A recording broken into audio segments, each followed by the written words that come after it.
대륙의 발견보다, 전기의 발견보다 더 위대한 것은 어린이를 발견한 것이다. 1929년 방정환 선생님이 신문에 기고한 조선 소년 운동의 사적 고찰이라는 글에 나온 내용입니다. 어린이를 발견한 것은 최고의 발견이다. 우리 방정환 선생님 사진 한번 볼까요? 네, 이분이세요. 아들놈, 딸년, 예새끼로 불리는 우리 아이들에게 그 나이에 알맞은 존중받는 이름을 붙여줍시다. 그래서 앞으로는 어린이라는 말을 사용합시다 라고 주창을 했어요. 당시까지만 해도 아이들을 애들, 애놈, 애새끼, 딸년 그렇게 불렀다는 거예요. 어린이라는 말을 사용을 안 했습니다. 그런데 1920년 방정환 선생님에 의해서 어린이라는 말을 처음 사용을 하게 된 것입니다. 1931년 32살 나이로 안타깝게 일찍 돌아가시게 됐는데 마지막 남긴 유언, 어린이들을 두고 떠나니 잘 부탁합니다. 이게 마지막 유언이었어요. 어린이를 정말로 사랑했고 어린이를 재발견했던 분, 그분이 방정환 선생님이시고 그분에 의해서 어린이날이 우리나라의 제정이 되게 됐습니다. 얼마나 귀한 분이세요? 오늘은 어린이 주일입니다. 물론 어린이날이 지나긴 했지만 다시 한번 이 어린이 주일에 어린이에 대한 생각, 어린이에 대한 관점 새롭게 우리가 갖게 되는 것 너무너무 중요하다 해서 하나님은 어린이를 새롭게 발견하게 하는 말씀을 오늘 우리들에게 주십니다.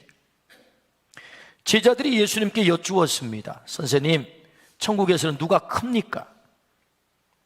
예나 지금이나 사람들의 관심은 누가 크냐에 있습니다. 그래서 도토리 키재기 하듯 누가 더 크냐, 누가 더 높으냐, 몇 급이냐, 그것도 안 된 마지막에 너 나이가 몇 개냐 그럽니다. 어떻게든 뭔가 비교를 해서 내가 큰 사람이다 그거 주장하고 싶어서 말이에요. 어쩌면 우리의 본능과 같은 것입니다. 예수님은 놀라운 말씀을 하시지요. 어린아이같이 되어야 천국에 들어간다. 어린아이같이 낮추는 자가 큰 자다. 선생님 누가 큰 자입니까? 헤롯이 큰 자야. 로마의 시저가 큰 자야. 그렇게 대답하면 얼마나 명쾌하겠습니까? 근데 전혀 생각지 못한 큰 자의 개념을 완전히 뒤바꿔 놓는 것입니다. 어린아이가 큰 자야. 천국의 가장 큰 자야. 관점을 완전하게 바꿔버렸다는 거죠. 주님이 왜 이 말씀을 우리에게 주실까요? 어린이에 대한 너의 관점을 바꿔. 이게 주님의 메시지입니다. 네가 정말로 큰 자가 되기를 원해? 그렇다면 어린이와 같이 너를 낮출 때 네가 큰 자가 되는 거야. 어린이에 대한 새로운 관점을 가지고 그 어린이를 그렇게 대할 때 네가 큰 자가 될 수 있어 라고 말씀하는 거죠. 그러므로 오늘 말씀을 통해서 우리가 큰 자가 되는 길을 걷기를 축복합니다. 그렇다면 우리가 큰 자가 되는 길이 무엇입니까? 어린이의 가치를 알라라고 말씀하세요. 어린이의 가치를 알라. 본문 3절입니다. 이르시되 진실로 너희에게 이르노니 너희가 돌이켜 어린 아이들과 같이 되지 아니하면 결단코 천국에 들어가지 못하리라 말씀하셨어요. 천국만큼 중요한 것이 어디 있겠어요? 회개하라, 천국이 가까웠다. 주님이 제 일성으로 말씀하셨는데 내가 천국을 가지고 왔다는 것입니다. 그러니까 주님이 오신 목적이 뭐냐? 천국을 가지고 왔다는 거예요. 그래서 여러분, 천국이 너무너무 중요한 거죠. 주님이 이 땅에 오신 목적이 천국이니까. 근데 그 천국에 누가 들어가요? 가장 가치 있는 자가 들어가지 않겠습니까? 아무나 들어가겠습니까? 가장 가치 있는 자가 들어간다, 중요한 존재가 들어간다. 그가 누구냐? 어린아이다. 주님이 말씀하는 거예요. 그 어린아이의 가치를 알라는 것입니다. 천국의 멤버 누가 될 수 있어요? 어린아이와 같은 자가 천국의 멤버가 될 수 있는 거야. 주님 말씀하는 거예요. 그 중요한 천국을 차지하는 자가 어린아이라는 것입니다. 우리 아멘 하십시다. 이 가치를 아시기를 축복합니다. 아멘. 그러니까 예수님은 이 어린아이야말로 최상의 존재다 라고 말씀하는 거죠. 그렇다면 이 어린이는 왜 가치가 있나요? 그 첫 번째는요, 예수님이 너무너무 좋아하세요. 하나님이 너무너무 좋아하세요. 마태복음 19장 14절에 예수께서 이르시되 어린아이들을 용납하고 내게 오는 것을 금하지 말라. 천국이 이런 자의 것이니라 라고 말씀하세요. 사람들이 어린아이를 예수님께 데려왔어요. 선생님 안수해 주세요, 축복해 주세요, 기도해 주세요. 그러자 예수님 옆에서 일을 거두는 제자들이 뭐라고 합니까? 애들은 가라 그러는 거예요. 꼭 우리처럼 애들은 가라. 주님이 노하셨대요. 우리가 암송 구절에 외웠잖아요. 노하셨어. 그들이 내게 오는 것을 금하지 마라. 그들이 내게 오는 것을 용납하라. 나는 그들을 좋아해. 할렐루야. 예수님이 그들을 좋아한다는 것입니다. 그들이야말로 천국의 주인들이야 라는 말씀이지. 그러므로 주님은 데리고 온 그 아이들을 일일이 안수를 하고 그들을 위해서 기도하고 그들을 위해서 축복했다는 것입니다. 그러므로 어린이의 가치를 알라라고 말씀하셨는데 왜 가치가 있어요? 하나님이 누구보다도 좋아하세요. 우리 주님이 너무너무 좋아하세요. 주님이 좋아하는 그 어린이를 우리가 가치 있게 중요하게 여겨 좋아하기를 축복합니다. 아멘. 두 번째는 최고의 선물이며 상급이래요. 시편 127편 3절입니다. 같이 한번 읽습니다. 시작. 보라, 자식들은 여호와의 기업이요 태의 열매는 그의 상급이로다. 여기 기업 하면 무슨 회사인가? 이 생각부터 떠오르는데 공동 번역에서는 이 기업을 선물이라고 번역을 했어요. 하나님이 우리에게 보내주신 최고의 선물이 뭐냐? 어린아이라는 것입니다. 우리의 자녀래요. 그는 내 인생의 최고의 보상이래요. 상급이래요. 아멘입니까? 아멘. 이것이 우리에게 보낸 어린아이, 자녀를 향한 성경의 개념 규정이에요. 최고의 선물이야. 네 인생의 최고의 보상이야. 상급이야. 그러므로 어린아이가 가치 있다 그렇게 말씀하는 거죠. 우리 부모는 이렇게 말할 때가 많죠. 내가 너를 위해 뼈골 빠지도록 고생했다. 내가 너를 위해 얼마나 힘들게 희생하며 너를 길렀는 줄 알아? 이러면서 막 큰소리 빵 칩니다. 물론 그렇죠. 모든 부모가 자녀들을 그렇게 길러야죠. 당연한 것입니다. 근데 여러분, 우리가 자녀를 그렇게 뼈골 빠지도록 길렀지만 힘들긴 했지만 사실은 따지고 들어가 보면 그 자녀로 인하여 우리가 얻은 보상, 그 기쁨은 비교가 할 수 없는 것입니다. 그 아이 때문에 울었고요, 그 아이 때문에 웃었고요, 너무너무 기뻤고 그 아이가 내 인생의 의미였고요, 보람이었어요. 여러분, 그 아이를 통한, 자녀를 통한 그 기쁨은 세상에 무엇과도 비교가 할 수 없는 것입니다. 내 인생의 생존의 이유가 됐던 존재가 우리 자녀들 아니었습니까? 그러므로 우리의 희생은 자녀들의 그 웃음, 우리에게 주었던 그 기쁨으로 다 보상이 되고도 남는 것입니다. 그러므로 자녀가 누구예요? 최고의 선물이고 보상이다. 우리 주님 말씀하세요. 그러므로 그 어린이가 가치 있는 것이다 라는 말씀이죠. 세 번째는요, 왜 어린아이가 가치가 있는 거예요? 어린아이의 가치를 알라잖아요. 그래야 네가 큰 자가 돼. 세 번째, 왜 가치가 있느냐? 내 존재의 영속성이에요. 내 존재의 영속성이다. 동물학자들의 연구에 의하면 모든 동물은 자신의 DNA를 남기기 위해서 목숨을 건대요. 우리 인간도 마찬가지입니다. 연어의 일생을 보면 신기하기만 하죠. 연어는 강에서 알로 이렇게 태어나잖아요. 그래서 부활을 해가지고 1년 혹은 2년 동안 담수 하천에서 살다가 바다로 나갑니다.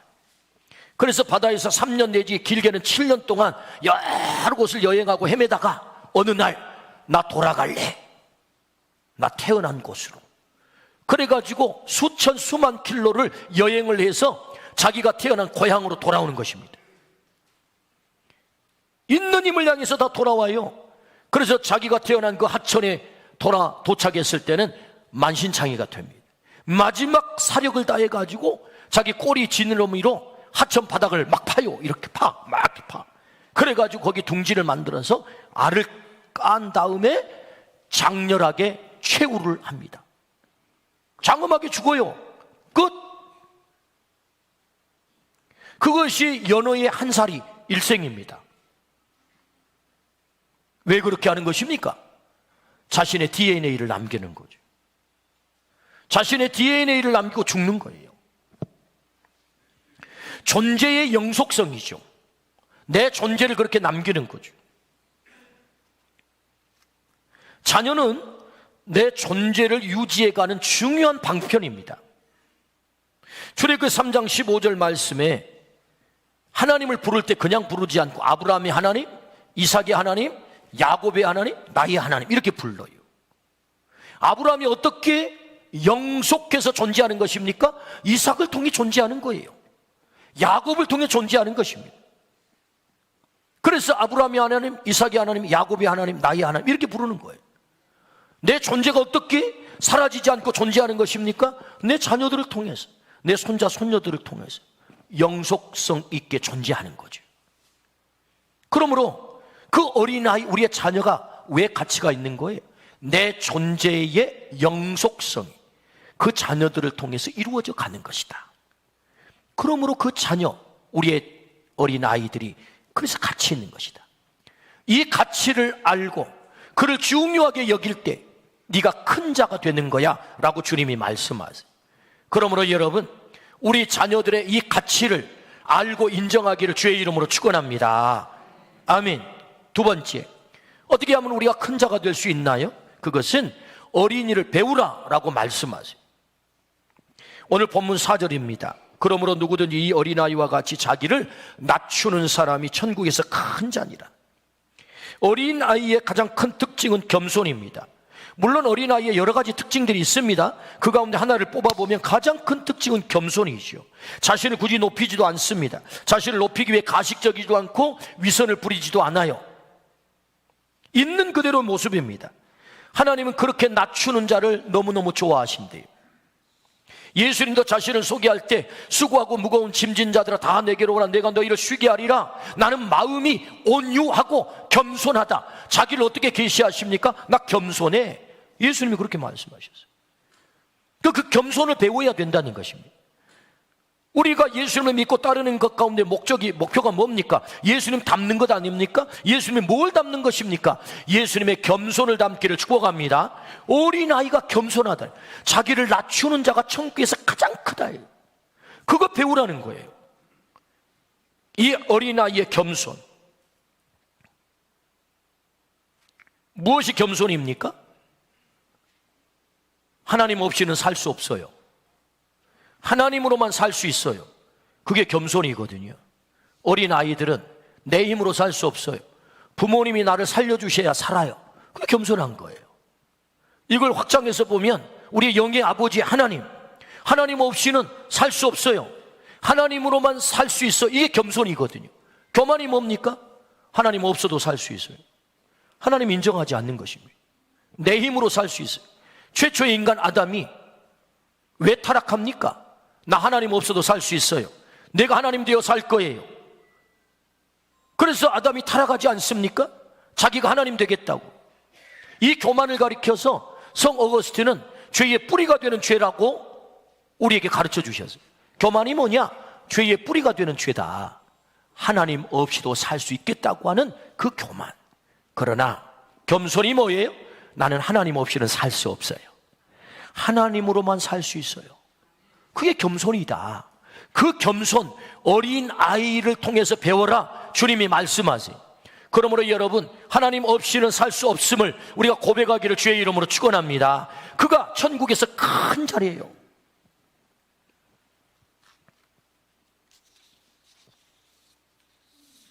영국의 유명한 시인 윌리엄 워즈워드는 그의 시 무지개라고 하는 유명한 시에서 어린이는 어른의 아버지라는 식귀를 썼습니다. 어린이는 어른의 아버지. 이 말은 곧 어린이는 어른의 스승이라는 말이에요. 우리는 어린 아이들을 내가 일방적으로 가르쳐야 될 대상, 훈계해야 될 대상이라고 생각을 했는데 이미 영적으로 어린 아이에 대해서 간파를 끝낸 그 유명한 시인은 그렇지 않다. 어린이는 어른의 아버지다. 스승이다. 우리가 그에게서 배워야 된다. 뭘 배워야 됩니까? 그것은 어린아이의 그 겸손함. 그럴 때 네가 천국에서 가장 큰 자가 되는 거야. 오늘 우리에게 이 겸손이 있기를 축복합니다. 하나님 없이는 살 수 없습니다. 하나님으로만 살 수 있습니다. 이 고백, 우리의 고백이 되기를 축복합니다. 아멘. 세 번째는요, 우리가 큰 자가 되는 길은 그 어린이를 영접하래요. 어린이를 영접할 때 우리가 큰 자가 된다라고 말씀하세요. 5절입니다. 또 누구든지 내 이름으로 이런 어린아이 하나를 영접하면 곧 나를 영접함이니. 할렐루야. 예수님을 내 안에 영접하다 보면 영접한다는 것은 최고의 영광일 것입니다. 그래서 우리는 오늘 또 예수님을 영접하기를 얼마나 애를 씁니까? 우리가 여기 앉아서 예배드리는 궁극적인 목적지가 뭡니까? 예수님을 내 안에 영접해서 내가 예수님과 온전히 합의를 이루어서 내 안에 예수님 사는 것 아닙니까? 예수님을 내 안에 온전히 영접하는 것. 여러분, 예수님을 온전히 영접하기를 주의 이름으로 축원합니다. 이것이 우리의 신앙의 궁극적인 목적이란 말이죠. 그러면 여러분, 그 예수님을 어떻게 영접할 수 있어요? 오늘 말씀해 보니까 이 어린아이 하나를 영접하면 곧 나를 영접하는 거다. 너무 단순하다는 거예요. 우리 예수님 영접을 복잡하게 생각하는데 그게 아니고, 여기 연약한 어린아이 하나를 네가 진심으로 나를 영접하듯. 어린이는 또 다른 나야. 주님이 그렇게 말씀하는 거예요. 그 작은 어린이를 영접하는 것은 곧 나를 영접합니다 라고 말씀을 하시죠. 예수님 왜 이렇게 말씀하시죠? 예수님 당시에 어린이는 약자 중에 약자세요. 작은 자 중에 작은 자예요. 예수님은 약자와 자신을 동일시할 때가 종종 있었습니다. 마태복음 25장에 보면 마지막 우리 주님께서 심판주로 오셔서 양과 염소로 가른대요. 이게 마태복음 25장의 내용입니다. 오른쪽 양을 향하여서 심판주 대신 주님이 말씀하세요. 내가 배고플 때, 내가 줄일 때, 내가 옥에 갇혔을 때, 내가 병들었을 때, 내가 헐벗었을 때 너희가 나를 돌봐주었다. 그러자 양들이 반문합니다. 아니 선생님, 아니 임금님, 언제 우리가 당신을 그렇게 대우했단 말입니까? 그런 적이 없는데요. 아니야, 여기 있는 지극히 작은 자에게 한 것이 곧 내게 한 거야. 할렐루야. 지극히 작은 자와 주님을 동일시했다고요. 동일시. 당시의 약자 중에 최고의 약자, 지극히 작은 자가 누구입니까? 어린아이라는 거예요. 그 지극히 작은 약자 어린아이를 네가 영접하는 것은 곧 나를 영접하는 거야. 할렐루야. 그래서 어린아이는 또 다른 예수님의 자기다, 그런 말씀이죠. 그래서 그 어린아이를 영접하는 것은 너무너무 중요해. 나 영접하는 거야. 그러므로 여러분, 여러분의 가정에 어린이가 있다면, 여러분의 주변에 어린이가 있다면, 손자 손녀가 있다면 그 손자 손녀가 내 소유물이 아니고, 그 자녀가 내 소유물이 아니고 주님이다. 주님께 하는 마음으로 대하기를 주의 이름으로 축원합니다. 죽게 하듯 하는 마음으로, 아 예수님이야, 그렇게 대우하라는 것입니다. 그렇게 영접하라는 거예요. 마태복음 16장 18장 6절에 오늘 본문이죠. 누구든지 나를 믿는 이 작은 자 중 하나를 실족하게 하면 차라리 연자 맷돌이 그 목에 달려서 깊은 바다에 빠뜨려지는 것이 나으니라. 얼마나 심각한 말씀입니까? 어린아이를 만약에 실족하게 한다면 차라리 네 목에 연자 맷돌을 메고 저 목포 앞바다 고하도 앞바다에 빠지는 게 낫겠다는 거. 아니, 왜 갑자기 고하도 앞바다가 나옵니까? 저는 이 말씀을 읽을 때마다 고하도 앞바다가 생각이 나요.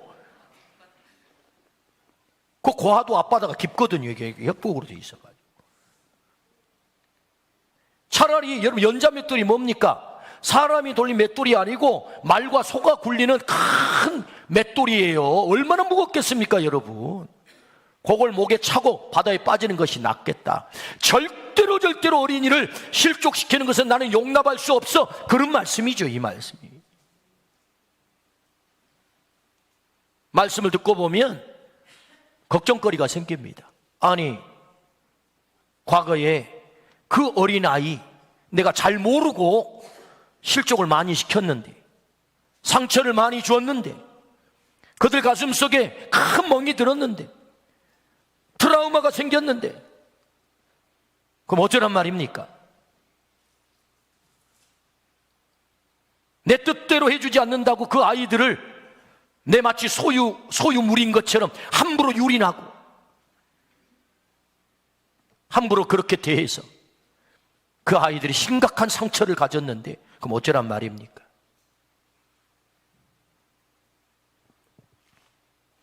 얼마 전에 김동호 목사님의 설교를 들었어요. 우리 부모들이 그렇게 자녀들에게 상처를 주었다면 무릎을 꿇고 사죄하는 것이 맞다라는 말씀을 들었어요. 맞습니다. 주님이 말씀하세요. 차라리 연자 맷돌을 목에 메고 바다에 빠지는 것이 낫다 라는 이 말씀은요, 내 절대로 용납할 수 없어. 그러니 네가 과거에 잘 몰라서 지난 세월에 함부로 네 소유물인 것처럼 그렇게 상처를 주고 아프게 하고 그래서 인생을 멍들게 만들었다면 회개하라는 거예요. 회개가 뭡니까? 그것은 당사자 우리 자녀들 앞에 무릎을 꿇고 사과하라는 거예요. 지나가는 말로 하지 말고, 잔소리처럼 하지 말고, 진중한 자리를 만들어서 사과하면 됩니다. 아이들이 다 풀어집니다. 그 진정성을 느낄 때 그렇게 하는 것입니다. 그렇게 해서 그 아이들이 받았을 그 상처가 다시 회복되도록, 할렐루야, 그렇게 하시기를 주의 이름으로 축원합니다. 그렇게 하라는 거예요. 그것이 어린이를 영접하는, 예수님처럼 영접하는 거라는 것입니다. 우리가 주님을 영접할 때 우리가 회개하잖아요. 회개. 그와 같이 우리 자녀들에게, 어린아이들에게 그렇게 하라는 거예요.